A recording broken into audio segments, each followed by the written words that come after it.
மத்தேயு 7ஆம் அதிகாரம், அதில் 1 2 வசனங்கள், முதல் 2 வசனங்கள் வாசிப்போம். நீங்கள் குற்றவாளிகள் என்று தீர்க்கப்படாதபடிக்கு மற்றவர்களை குற்றவாளிகள் என்று தீர்க்காதிருங்கள். ஏனெனில் நீங்கள் மற்றவர்களை தீர்க்கிற தீர்ப்பின்படியே நீங்களும் தீர்க்கப்படுவீர்கள். நீங்கள் மற்றவர்களுக்கு அளக்கிற அளவின்படியே உங்களுக்கும் அளக்கப்படும். நீ உன் கண்ணில் இருக்கிற உத்திரத்தை உணராமல் உன் சகோதரன் கண்ணில் இருக்கிற துரும்பை பார்க்கிறது என்ன? இதோ உன் கண்ணில் உத்திரம் இருக்கையில் உன் சகோதரனை நோக்கி, நான் உன் கண்ணில் இருக்கும் துரும்பை எடுத்து போடட்டும் என்று நீ சொல்லுவதெப்படி? மாயக்காரனே, முன்பு உன் கண்ணில் இருக்கிற உத்திரத்தை எடுத்து போடு, பின்பு உன் சகோதரன் கண்ணில் இருக்கிற துரும்பை எடுத்து போட வகை பார்ப்பாய். ஆமேன். இந்த இடத்துல நீங்கள் மற்றவர்களை குற்றவாளிகள் என்று தீர்க்காதிருங்கள்னு ஏசப்பா சொல்றாரு. அப்போ இந்த வார்த்தையை, குற்றப்படுத்துதல் அப்படின்ற ஒரு வார்த்தை, அது என்ன வார்த்தை அப்படின்னு சொல்லி நம்ம மூல மொழிபெயர்ப்புலேருந்து வர்றோம். இப்போ கிரேக்கத்தில் தான் அந்த வேதம் எழுதப்பட்டது. அதில் சொல்லப்பட்டிருக்கிற வார்த்தை என்னென்னா கிரினெட் அப்படின்னு போட்டிருக்கு, ஜட்ஜ் நாட் அப்படின்னு ஆங்கிலத்தில் சொல்கிறாங்க. ஸோ இதை பார்க்குற நிறைய பேர் நம்ம புரிந்து கொள்வது என்னென்னா, யாரையும் ஜட்ஜு பண்ணக்கூடாது, நம்ம ஜட்ஜு பண்ணக்கூடாதுன்னு நம்ம பொதுவாக சொல்கிறோம். ஆனால் இந்த வார்த்தையின் ஆழத்தை நம்ம பார்த்தோம்னா இத்தனை அர்த்தங்கள் இருக்குது. என்னென்னா, இந்த கிரினெட் அப்படிங்கிற வார்த்தைக்கு பின்னாடி அதனுடைய மூல சொல் கிரினோ அப்படின்றாங்க. அதுக்கு என்ன அர்த்தம்னா, நியாயம் தீர்க்காதிருங்கள், குற்றம் சாட்டாதிருங்கள், தீர்ப்பிடாதிருங்கள், விமர்சனம் பண்ணாதிருங்கள் என்கிற அநேக அர்த்தங்கள் வருது. Do not criticise, do not pass on judgement, do not condemn, do not judge. அப்போது கர்த்தர் இங்கே சொல்கிறது காரியம் என்னென்னா, நீங்களும் நானும் மற்றவர்களுடைய புற தோற்றத்தை வைத்தோம், நம்ம மனசில் நமக்கு நல்லதுன்னு படுறத வைத்தோம், மற்றவங்க சொல்கிறத வைத்தோம், ஒருத்தரை பார்த்து நம்ம எளிதாக குற்றம் தீர்த்துறோம். இவங்க செஞ்சது தப்பு, இவங்க பேசுனது தப்பு, இவங்க இப்படி செஞ்சுருக்கக்கூடாது, இவங்க இப்படி தான் செஞ்சுருக்கணும் அப்படின்னு சொல்லி அதிக நேரம் நம்ம குற்றப்படுத்துறதுலையே நம்ம நேரம் ஸ்பெண்ட் பண்ணுறோங்கிறது நமக்கே தெரியறதில்ல. பாருங்கள், நம்மளை அறியாமலேயே நம்ம நிறைய பேரை ஜட்ஜ் பண்ணிக்கிட்டே இருக்கிறோம். இப்போது கிறிஸ்துவுக்குள்ளே வர்றதுக்கு முன்னாடி இப்படி இருந்தோம், கிறிஸ்துவுக்குள்ளே வந்த பிறகும் நம்ம இப்படி இருக்கிறோங்கிறதான் வேதனையான ஒரு காரியம். ஏன்னா இப்போ கிறிஸ்துவுக்குள்ளே வந்த உடனே நமக்கு என்ன ஆயிடுதுன்னா, ஒரு ரைச்சியஸ் மேன் அப்படிங்கிற நினப்பு வந்துடுது. நான் இப்போ நல்ல நீதிக்கு உட்பட்டுட்டேன், நான் இப்போ கரெக்டாக இருக்கிறேன் அப்படிங்கிற எண்ணம் வந்துடுது. பாருங்கள், அப்படி வர வர என்ன செய்ய ஆரம்பிச்சிடுறோம், பார்த்தியா இவன்னா நானாக இருந்தால் அப்படி பேசியிருப்பேனா, இதெல்லாம் என்ன அது இந்த மாதிரி பேசுறது வைக்கிறது அப்படின்னு சொல்லிட்டு இன்னும் ஒரு 3% போய் மற்றவங்களை பற்றி பேசுறது தான் இந்த நியாயம் தீர்க்கிறது, குற்றம் சாட்டுறது, தீர்ப்பிடுறது, விமர்சிக்கிறது. இப்படிப்பட்ட காரியத்தை செய்யும்போது என்ன ஆபத்துன்னு கர்த்தர் சொல்கிறாரு பாருங்கள். நீங்கள் தீர்க்கிற தீர்ப்பின்படியே நீங்களும் தீர்க்கப்படுவீர்கள்ங்கிறாரு. அதுக்கு என்ன அர்த்தம்னா, இப்போ அதுக்கு ஒரு மூல சொல் இருக்குது. என்னென்னா கிரித்தடேட் அப்படின்றாங்க. அதுக்கு என்னென்னா, நீங்களும் நியாயம் தீர்க்கப்படுவீர்கள், உங்கள் மேல் தீர்ப்பிடப்படும், நீங்களும் குற்றம் சாட்டப்படுவீர்கள். அப்போது நம்ம யாரை குறித்து இன்னொருத்தட்ட போய் இவங்க இப்படி அவங்க அப்படின்னு பேசினோமோ அதே குற்றம் நம் மீது சுமத்தப்படும்னு கர்த்தர் சொல்கிறார்.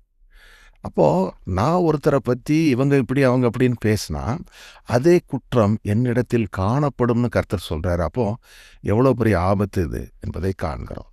சரி, இப்போது இந்த குற்றப்படுத்துதல் அப்படிங்கிற ஒரு சுபாவம் எங்கேருந்து வந்தது அப்படிங்கிறத முதல்ல நம்ம பார்க்குறோம். அந்த சுபாவத்தினுடைய ஆரிஜின் என்னென்னா, வாசிக்கிறோம் வேதத்தில் வெளிப்படுத்தல் விசேஷம் 12:10 சொல்லப்பட்ட வார்த்தை என்ன காண்பிக்குதுன்னா, அப்பொழுது வானத்தில் ஒரு பெரிய சத்தம் உண்டாகி, இப்பொழுது ரட்சிப்பும் வல்லமையும் நமது தேவனுடைய ராஜ்யமும் அவருடைய கிறிஸ்துவின் அதிகாரமும் உண்டாயிருக்கிறது. இரவும் பகலும் நம்முடைய தேவனுக்கு முன்பாக நம்முடைய சகோதரர்கள் மேல் குற்றம் சுமத்தும் பொருட்டு அவர்கள் மேல் குற்றம் சாட்டுகிறவன் தாழ தள்ளப்பட்டு போனான். இது யாரை குறித்து சொல்லுது? டெவில், தி அட்வர்சரி, சாத்தானாகிய பிசாசானவன் என்ன செய்கிறானா, கர்த்தருடைய பிள்ளைகள் மேலே, அதாவது சகோதரர்கள்னு போட்டிருக்கு, கிறிஸ்தவ சகோதர சகோதரிகள், இவங்களை குறித்து இரவும் பகலும் ஓயாம குற்றம் சாட்டி கொண்டிருக்கிறவன் இந்த சாத்தான். இவன் தள்ளப்பட்டு போனான் என்று சொல்றாரு. அப்போ இந்த சுபாவம் அவனுடையது என்பதை புரிந்து கொள்கிறோம். அவனுடைய சுபாவத்தில் இப்போ இந்த ஒரு 3 பாயிண்ட்ஸ் என்ன, கண்டினியூஸாக குற்றப்படுத்தி கொண்டே இருக்கிறான். அடுத்து சாத்தானுடைய இன்னொரு இயல்பு என்னன்னா, நம்முடைய பழைய பாவங்களை நினைப்பூட்டி, நீ இப்படி செஞ்ச, அதனால் தேவன் உன்னை மன்னிக்க மாட்டார் அப்படின்னு நம்முடைய பழைய பாவங்களை நினைப்பூட்டி கொண்டே இருப்பான். நீ ரட்சிப்புக்கு தகுதியானவன் கிடையாது, நீ போதுமானவன் கிடையாதுன்னு சொல்லி நம்ம மனசில் அவன் சொல்லிக்கிட்டே இருப்பான். இதெல்லாம் சாத்தானுடைய அக்விசிஷன்ஸ் இயல்பு, குற்றப்படுத்தக்கூடிய இயல்பு. ஸோ இவன் தான் இந்த சுபாவத்துக்கு சொந்தக்காரன். இவங்கிட்ட இருந்து தான் இது வருதுங்கிறத நம்ம கண்டுபிடிச்சிடணும். சரி, அப்போ நம்முடைய ஏசப்பா எப்படிப்பட்டவர், நம் தேவன் எப்படிப்பட்டவர்னா, அவர் குற்றத்தை நீக்குகிறவர் என்பதை காண்கிறோம். அவர் தான் ரிடீமர், அவர் தான் நீதிக்குட்படுத்துகிறவர், அவர் தான் ஜஸ்டிஃபயர் என்பதை வேதம் தெளிவாக காண்பிக்குது. ரோமர் 8:33 வாசிக்கிறோம், தேவன் தெரிந்து கொண்டவர்கள் மேல் குற்றம் சாட்டுகிறவன் யார்? தேவனே அவர்களை நீதிமான்களாக்குகிறவர். அப்போ நம்மளை நீதிமான்களாக்குகிறவர் நம் தேவனாகிய கர்த்தர், நம்மளை நீதிக்குட்படுத்துகிறவர் நம் தேவனாகிய கர்த்தர் என்பதை காண்கிறோம். அடுத்தது 1 யோவான் 2:1 சொல்லுது, என் பிள்ளைகளே, நீங்கள் பாவம் செய்யாதபடிக்கு இவைகளை உங்களுக்கு எழுதுகிறேன்.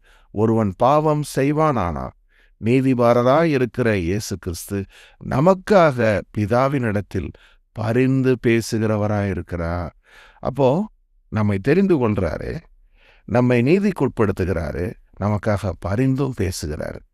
இதிலிருந்து நம்ம என்ன புரிந்து கொள்கிறோம்னா, இப்போ இயேசு ஆண்டவர் நமக்காக பரிந்து பேசவில்லை என்று சொன்னார். அவருடைய இரத்தத்தினால நம்மை கவர் பண்ணலைன்னா நம்ம என்ன ஆகிவிடுவோம்? நம்முடைய அன்றாட இயல்பில் நம்ம இதை மாதிரி பல காரியங்களை செய்கிறோம். பொய் சொல்லி விடுகிறோம் எளிதாக, மற்றவர்களை குறை சொல்லி விடுகிறோம் எளிதாக, ரட்சிக்கப்பட்ட பிறகும் கூட இப்படிப்பட்ட காரியங்களை செய்து விடுகிறோம். இவைகள் பாவ செய்கைகள் என்பதை நம்ம உணர்வதில்லை.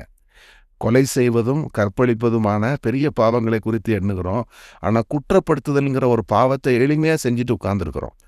ஆனால் இப்படிப்பட்ட காரியங்கள்னால நம்ம அழிந்து போகாதபடி நமக்காக நீதிபரராக இருக்கிற இயேசு ஆண்டவர் பரிந்து பேசிக்கொண்டே இருக்கிறார் பிதாவின் இடத்துல.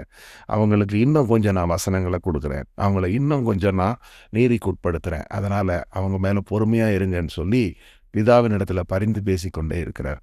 இப்போ இதன் மூலமாக நம்ம என்ன புரிந்து கொள்கிறோம்? குற்றப்படுத்துதல் சாத்தானுடைய இயல்பு, நீதிக்குட்படுத்துதல் தான் இயேசுனுடைய இயல்பு, பரிந்து பேசுதலும் இயேசுனுடைய இயல்பு. அப்போ நம்ம யாரை ரிஃப்ளெக்ட் பண்ணணும்? இயேசு ஆண்டவரை போல மற்றவங்களை குற்றப்படுத்தாமல் அவங்களுக்காக பரிந்து பேசக்கூடியவங்களா. அதுக்காக குற்றத்தை நியாயப்படுத்துறது நல்ல. இப்போ சில பேர் குற்றத்தில் அகப்படுகிறாங்கன்னா அவங்கள சீர்திருத்தம் பண்ணுவதற்கு என்ன செய்யணுமோ அதை செய்து அவர்களை ஊக்கப்படுத்தி தேவனிடத்துக்கு வழி நடத்தணுமே தவிர அவர்களை குற்றப்படுத்தி நம்ம குற்றவாளிகள் ஆகிவிடக்கூடாது என்பதைத்தான் கற்றுக்கொள்கிறோம்.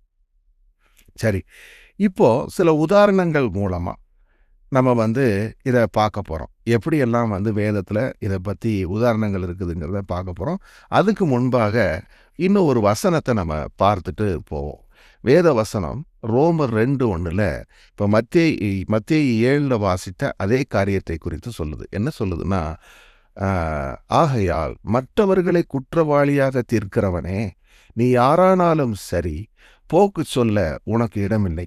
நீ குற்றமாக தீர்க்கிறவைகள் எவைகளோ அவைகளை நீயே செய்கிறபடியினால் நீ மற்றவர்களை குறித்து சொல்லுகிற தீர்ப்பினாலே உன்னைத்தானே குற்றவாளியாக தீர்க்கிறாய். அப்போ நான் ஒருத்தனை பார்த்து, இவன் ஒரு ஜென்டைலு, இவனுக்கு ஒன்றுமே தெரியாது, அதனால் பாரு இவன் எப்படிலாம் பண்ணுறான் அப்படின்னு சொல்லி நான் எப்பெல்லாம் மற்றவனை குற்றப்படுத்துகிறனோ, பவுல் சொல்கிறாரு, அந்த குற்றத்தில் நீயே அகப்படுவாய். ஏன்னா உன் வாய் சொல்லினாலே உனக்கு கர்த்தர் தீர்ப்பிடுவார். நீ மற்றவனுக்கு தீர்ப்பு கொடுத்தல்ல, இவன் செஞ்சது இது அப்படி இப்படின்னு சொன்னல, அந்த தீர்ப்பு உனக்கு வரும் அப்படின்னு சொல்லிட்டார். அப்போது இது ரொம்ப ஆபத்தானது என்பதை காண முடிகிறது. இப்போது வேதத்தில் இதே மாதிரி செஞ்ச சில பேருடைய உதாரணங்கள். இயேசு ஆண்டவர் பரிசேயர்கள் இயேசு ஆண்டவர் என்ன சொல்கிறாங்க? யோவான் 9:16 அப்போது பரிசேயர்கள் சிலர் அந்த மனுஷன் ஓய்வு நாளை கை கொள்ளாததினால் அவன் தேவனிடத்திலிருந்து வந்தவன் அல்ல என்றார்கள். வேறு சிலர், பாவியாய் இருக்கிற மனுஷன் இப்படிப்பட்ட அற்புதங்களை எப்படி செய்வான் என்றார்கள். இவ்விதமாய் அவர்களுக்குள்ளே பிளவு உண்டாயிற்று. இப்போ இயேசு ஆண்டவர் ஓய்வு நாளில் சொஸ்தமாக்குறாரு. இதை பார்க்குறாங்க. பார்த்த உடனே அவங்களுக்கு வர்ற எண்ணம் என்ன தெரியுமா? இது ஓய்வு நாள், இந்த நாளில் ஒன்றும் செய்யக்கூடாது. ஆனால் இவர் ஏன் செஞ்சார்? அவர் நன்மை செஞ்சாருங்கிறத பார்க்க தவறிட்டாங்க. அவர் செஞ்சதை மாத்திரம் பார்த்துட்டு இது ஓய்வு நாள்னு சொல்லி அவரை குற்றம் தீர்த்தாங்க. வெளிப்புறமாக பார்த்துட்டு அதனால் அவங்க சொன்ன வார்த்தைகள் இவை. இப்போ இதே மாதிரி நம்மளும் அவுட்வேர்டாக ஒருத்தவங்க செய்கிறத பார்த்துட்டு நம்ம எத்தனை முறை பேசியிருப்போம் இல்லைங்களா? அதுக்கான ஒரு காரியம். அதே மாதிரி மத்தேயு 12 ஒரு சூம்பின கையுடைய மனுஷன் ஒருவன் இருக்கிறான். அவனை இயேசு சுகமாக்கிடுவாரோ, அதன் மூலமாக அவனை இந்த ஓய்வு நாளில் அவர் சுகமாக்கிடுவாரோன்னு சொல்லி அவங்க கவனமாக அவரை பார்த்துக்கிட்டே இருக்கிறாங்க. அவங்களுக்குள்ள என்ன எண்ணம்னா, இயேசுவை எப்படியாவது குற்றப்படுத்தணும் அப்படின்னு சொல்லி ஒரு எண்ணத்தில் உட்கார்ந்துருக்காங்க. அப்போ நடந்த காரியம் இது வாசிக்கிறோம். அங்கே சூம்பின கையுடைய மனுஷன் ஒருவன் இருந்தான். அப்பொழுது அவர் மேல் குற்றம் சாட்டும்படிக்கு, ஓய்வு நாளில் சொஸ்தமாக்குகிறது நியாயமா என்று கேட்டார்கள். அதற்கு அவர், உங்களில் எந்த மனுஷனுக்காயினும் ஒரு ஆடு இருந்து அது ஓய்வு நாளில் குழியிலே விழுந்தால் அதை பிடித்து தூக்கிவிட மாட்டானோ? ஆட்டை பார்க்கிலும் மனுஷனானவன் எவ்வளவோ விசேஷித்திருக்கிறான். ஆதலால் ஓய்வு நாளிலே நன்மை செய்வது நியாயம்தான் என்று சொன்னார். இப்போ இந்த இடத்துல இவங்க அவரை குற்றப்படுத்துறாங்கிறத இயேசு ஆண்டவர் தெரிஞ்சுக்கிட்டாரு. பதிலுக்கு அவர் அவங்கள குற்றப்படுத்தலை. ஆனால் எது நியாயம் என்பதை அவர்களிடத்திலே ஒரு கேள்வியாக தேவன் கேட்டார். சொல்றார், உனக்கு ஒரு ஆடு இருக்கு, அது ஒரு சண்டே அல்லது ஒரு சாட்டர்டே போய் விழுந்துருச்சு குழியில் அப்படின்னா அதை போய் நீ தூக்கி விட மாட்டியா? இன்னைக்கு ரெஸ்ட் டே, அதனால எந்த வேலையும் செய்யக்கூடாதுன்னு அதை சாக விட்டுருவியான்னு கேட்குறாரு. அப்போது ஒரு ஆடு மாட்டுக்கே நீ அன்பு செலுத்துறன்னா, ஒரு மனுஷன் ஒருத்தன் சுகம் இல்லாமல் இருக்கிறான், இன்னைக்கு நான் ஓய்வு நாளும் சுகமாக்க மாட்டேன்னு சொல்கிறது நியாயமா அப்படின்னு ஒரு வார்த்தையை மட்டும் கேட்டார். கேட்ட பிறகு அவர் சொன்னார் ஒரே வார்த்தை, ஓய்வு நாளிலே நன்மை செய்வது நியாயம்தான். அப்போ நீங்களும் நானும் இதே மாதிரி வெளியரங்கமாக குற்றப்படுத்தாமல், மற்றவங்க நம்மளை குற்றப்படுத்தினாலும் அதுக்கு சம்மதிக்காமல் என்ன செய்யணும்? சத்தியத்தை நம்ம சத்தியமாக பேசி சத்தியத்தின்படி நடந்து கொள்ளணும் என்பதைத்தான் தேவன் இங்கே நமக்கு காண்பித்து கொடுக்கிறார். அடுத்தது பேதுரு ஒரு இடத்துல, இப்போ இது பார்த்தீங்கன்னா அவிசுவாசியாக இருந்தவங்க செஞ்ச குற்றம் தீர்த்தாங்க. இப்போ விசுவாசியாகிய பேதுருவும் கூட ஒரு முறை என்ன செய்கிறாருன்னா, ஏசாண்டவர் சொல்கிறார், உங்களில் அநேகர் இடர்கள் அடைந்து போயிடுவீங்க, என்னை காட்டி கொடுத்துருவீங்க அப்படின்னு சொல்லும்போது பேதுரு சொன்னார், யார் வேணால் இடர்கள் அடையலாம், நான் இடர்கள் அடைய மாட்டேன்னார். மற்றவங்கெல்லாம் அடைஞ்சிருவாங்க, நான் மாட்டேன்னார். ஆனால் என்ன ஆச்சு? அவர் சொன்ன அந்த காரியத்தை அவரே செய்தார். அவர் எதை செய்ய மாட்டேன்னு சொல்லி, நான் செய்ய மாட்டேன்னு மட்டும் சொல்லலை, மற்றவங்க பண்ணலாம், நான் பண்ண மாட்டேன்னு சொன்னார். அவருக்கே அது விட்டது என்பதை காண்கிறோம். ஆகையினால நம்ம எப்போதுமே ஒரு காரியத்தை மற்றவர்களை குறித்து நியாயம் தீர்க்காமல் இருக்கும்படியே நம்ம இதில் கற்றுக்கொள்கிறோம். இப்போது இதை எப்படி சரி அப்படின்னா, நம்ம யாரையும் ஜட்ஜி பண்ணக்கூடாது, யாரை பற்றி எதுவும் பேசக்கூடாதுன்னா, அப்போ நம்ம யாரையும் கரெக்ட் பண்ணக்கூடாதா அப்படின்னா, சரியான முறையில் நம்ம எப்படி இதை செய்யலாம் அப்படின்றதையும் வேதத்தில் நமக்கு ஆண்டவர் கொடுக்குறாரு. இது எப்படின்னா, நம்ம வாசிக்கிறோம் கலாத்தியரில் பேதுரு ஒரு தப்பு பண்ணுறாரு. அப்படி அவர் தப்பு பண்ணும்போது அதை பக்கத்தில் இருந்த சகோதரனாகிய பவுல் திருத்துறார். எது சரி என்பதை அவருக்கு காண்பித்து கொடுக்குறார். அது எப்படி செஞ்சாருங்கிறதையும் நம்ம பார்க்குறோம். என்னென்னா, அந்தியோக்கியாவிலேருந்து கொஞ்சம் பேர் வர்றாங்க. அப்படி வரும்போது என்ன நடக்குது? அங்கே கொஞ்சம் பேர் யூதர்கள் இருக்கிறாங்க. இந்த யூதர்கள் வரும்போது அவங்க முன்னாடி தான் ஒரு யூதனை மாதிரி நடந்துக்கிறேன்னு காமிச்சிக்கிறதுக்காக வேண்டி பேதுரு என்ன பண்ணுறாரு, அங்கே கொஞ்சம் பேர் புறஜாதிகளோடு நின்றுட்டு இருந்தவர், அவங்க கூட உட்கார்ந்துருந்தா நமக்கு பிரச்சனை வந்துடும் அப்படின்னு சொல்லி அங்கேருந்து வேகமாக புறப்பட்டு அந்த பக்கம் போயிட்டார். இதை பார்த்த மற்ற விசுவாசிகளும் கூட அதே மாதிரி சூழ்நிலைக்கு தகுந்த மாதிரி அவங்களும் தப்பு பண்ணாங்க. அதுதான் அங்கே போட்டிருக்கு பாருங்கள். எப்படி எனில், யாக்கோபிலிருந்து சிலர் வருவதற்கு முன்னே அவன் புறஜாதியாருடனே சாப்பிட்டான். அவர்கள் வந்தபோதோ விருத்த சேதனம் உள்ளவர்களுக்கு பயந்து விலகி பிரிந்தான். பார்த்தீங்களா? அந்த காரியத்தை சொல்கிறார். மற்ற யூதர்களும் கூட இதே மாதிரி மாயம் பண்ணாங்க. ஏன்னா பேதுரு தப்பு பண்ணுறதை பார்த்துட்டு அவங்களும் அதே தப்பை செஞ்சாங்க. அதில் பர்னபாவும் கூட சிக்குண்டு அவரும் தப்பு பண்ணிட்டாரு. இப்போது அவங்க சுவிசேஷத்தின் சத்தியத்தின்படி சரியாக நடக்கலைங்கிறத நான் பார்த்துட்டு வெளியில் போய் பற்றியா இவங்க எல்லாம் எப்படி தப்பு பண்ணாங்க தெரியுமா, நான் எவ்வளோ கரெக்டாக இருக்கிறேன்னு அவர் வெளியில் போய் பேசலை.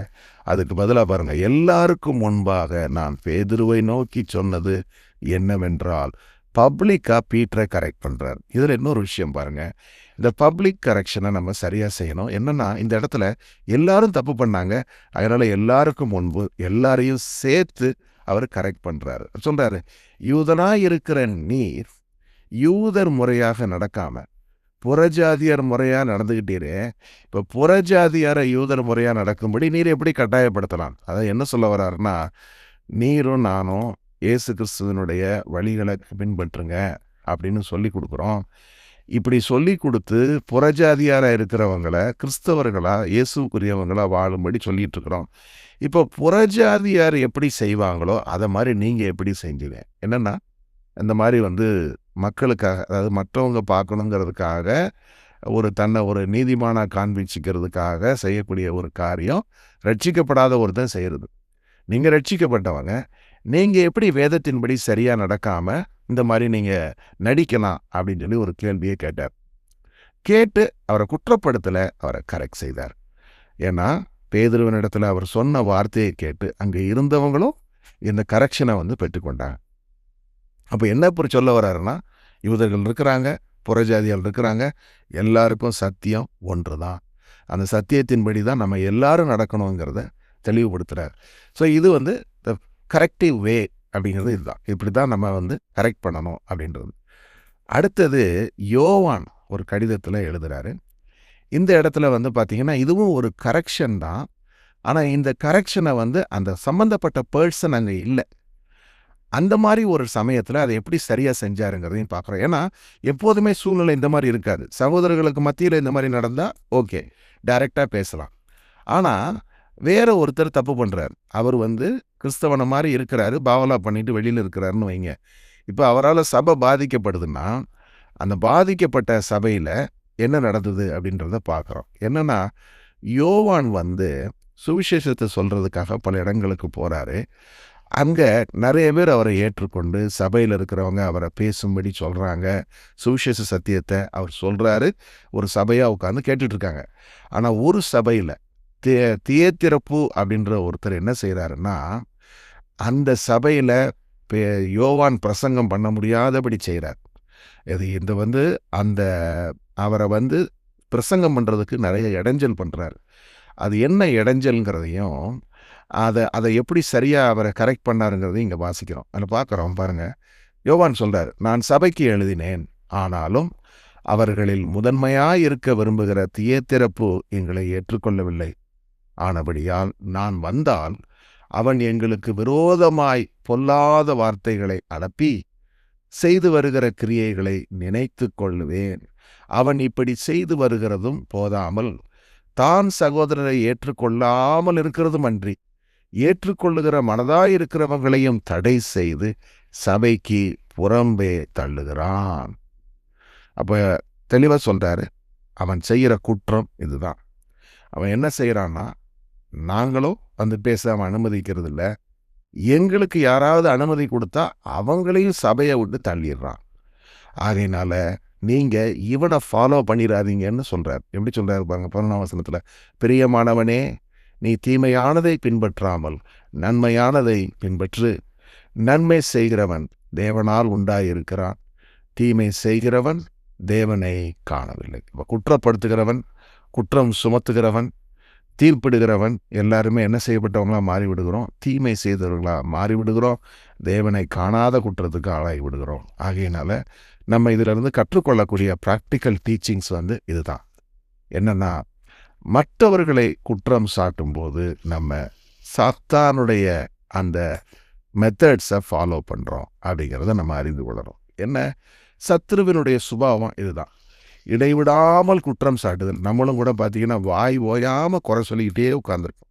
காலையிலேருந்து சாயந்தரம் வரைக்கும் இது சரியில்லை, அது சரியில்லை, அவன் சரியில்லை, இவன் சரியில்லைன்னு சொல்லி ஏதாவது யாரையாவது கிரிட்டிக் பண்ணிக்கிட்டே உட்காந்துருப்போம், அல்லது மார்க் போட்டுக்கிட்டே இருப்போம். அதை செய்யக்கூடாது. ஏன்னா அது சத்துருவனுடைய செயல்ங்கிறது தெரியுது. 2வது என்ன, பழைய பாவங்களை நினைப்பூட்டு. நம்ம கூட இருக்கிறவங்க யாராவது என்னைக்காவது ஒரு தப்பு பண்ணியிருந்தாங்கன்னா அதை ஞாபகத்தில் வச்சுருந்து அவங்க இன்னொரு முறை தெரியாமல் செஞ்சிட்டாங்கன்னா உடனே அன்னைக்கு நீ இப்படி தான் செஞ்ச, இன்னைக்கு நீ இப்படி தான் செஞ்ச, நீ என்னைக்கு திருந்த போகிற அப்படின்னு சொல்லி நம்ம நினைப்பூட்டி கொண்டு கொடுக்குறது. அதுவும் சாத்தானுடைய சுபாவம். அடுத்தது மற்றவங்களுடைய நோக்கத்தை சந்தேகித்தல். மற்றவங்க செய்யக்கூடிய காரியங்களை சந்தேகித்து செய்யக்கூடியது. அடுத்து மற்றவங்களை அவமானப்படுத்துவது, மற்றவங்கள்ட்ட போய் மற்றவங்களை பற்றி பேசி அவங்களுடைய நற்பெயருக்கு களங்கத்தை உண்டாக்கக்கூடிய ஒரு காரியம். அது வரைக்கும் அவங்களுக்கு இன்னொருத்தரை பற்றின ஒரு நல்ல ஒப்பீனியன் இருந்திருக்கும். நம்ம போய் இல்லை நீங்கள் அவர்கிட்ட கொஞ்சம் அப்படின்னு சொல்லி ஆரம்பித்து என்னதையாவது சொல்லிடுவோம். ஸோ அடுத்தது என்ன, இந்த மாதிரி அழித்தல். இது எல்லாமே சாத்தானுடைய சுபாவம். சரி, இப்படிப்பட்ட ஒரு காரியத்தில் நம்ம கவனமாக இருக்கணும் என்பதை காட்டுகிறாரு. அப்போ இயேசுவை ஃபாலோ பண்ணணும் அப்படின்னா நம்ம என்ன செய்யணும்? அதுக்கு கொடுத்துருக்கிறாரு நமக்கு கிருபை காட்டுவோம். Show grace. மற்றவர்கள் தவறு செய்தாலும் அவர்களுக்கு கிருபை காண்பிப்பது. சரி, தப்பு பண்ணிட்டாங்க, ஹார்ஷ் வேர்ட்ஸ் பேசிட்டாங்க, நம்மளுக்கு எதிராக ஏதோ சொல்லிட்டாங்க அப்படின்னா try to give grace to them. என்ன கிரேஸுங்கிறது என்ன? They don't reserve it, but I give it anyway. அவங்களுக்கு தகுதி இல்லைன்னு என் மனசு சொல்லுது, இருந்தாலும் கூட நான் மன்னிக்கிறேன் என்பது தான் இந்த கிரேஸ். ஏன்னா அதைத்தான் தேவன் நமக்கு செய்கிறாரு. அப்போது இது ரெண்டுமே ஒன்றோடு ஒன்று இணைக்கப்பட்டதாக இருக்குது. கிருபை காட்டுவதும் மன்னிப்பதும். அடுத்தது என்ன? நீதிக்குட்படுத்துதல். Justify as our Lord justifies us. நம்மளும் ஒருத்தருக்காக we try to justify. அதுக்காக தவறை நியாயப்படுத்துறது இல்லை, தவறை ஒருபோதும் நியாயப்படுத்துவதில்லை, வேதத்தின்படி சரி செய்கிறது. நம்ம வாசித்தோம் இல்லைங்களா? அது மாதிரி வேத வசனம் எப்படி சொல்லுது, சத்தியத்தின்படி நம்ம நடந்து கொள்வோமே என்று அவர்களுக்கு அதை எடுத்து சொல்லி இதுதான் சரியான முறைமை என்பதை வசனத்தின்படி காண்பிப்போம். அடுத்தது என்ன? Restore. Try to build others. உடைந்து போய் இருக்கிறாங்க, அவங்கள நம்ம வசனத்தை சொல்லி அல்லது கர்த்தருக்குள்ளே அவங்கள பலப்படுத்துறது. அப்புறம் பரிந்து பேசுறது, இன்டர்சீடிங் என்பது. அவங்களுக்காக தேவனிடத்தில் பரிந்து பேசி தேவனே மன்னியும் என்று சொல்லி அவங்களுக்காக நம்ம பரிந்து பேசக்கூடிய ஒரு காரியம். இதெல்லாம் நம்ம செய்யும் பொழுது நம்ம ஆண்டவராகிய இயேசு கிறிஸ்துவை நம்ம ஒவ்வொருத்தரும் பிரதிபலிப்போம். ஆமென்.